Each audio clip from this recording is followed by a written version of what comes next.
crime and to a certain extent violence, which doesn't necessarily have to involve crime. And crime, of course, as we are witnessing lately, doesn't necessarily have to involve violence. But they've always, there are many factors, among them the fact that I grew up in the South in the 50s, which was a very violent place.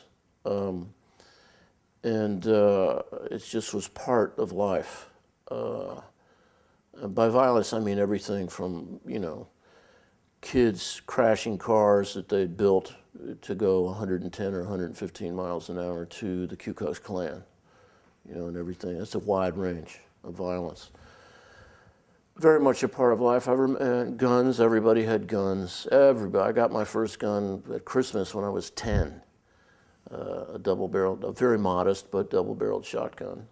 And for hunting, of course, but everybody had guns. Guns were around. People carried them. People used them.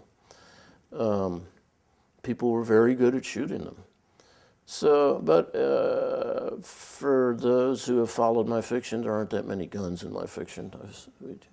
Chandler has that wonderful bit in The Big Sleep, or one of the books. Oh, guns. I'm so sick of guns. Yeah, he does that little monograph about guns. I took that to heart.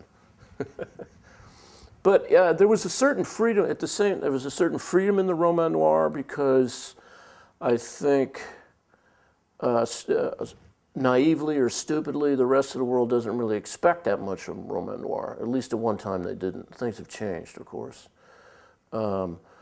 People like James M. Cain and Hammett and Chandler were exceptional writers in the context.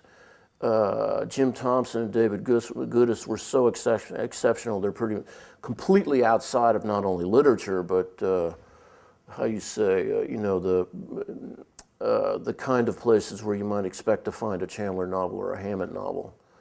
You would not find a James M. Cain novel. Maybe Cain, but not Thompson, not Goodis. Although they were in drugstores and bus stations.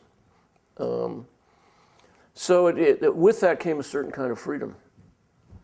I felt like I could do anything I want, and the outrageous stuff that goes on in my books and in lots of roman noir is just not acceptable in, what is it, normal literature, whatever that is, boring literature, let's say.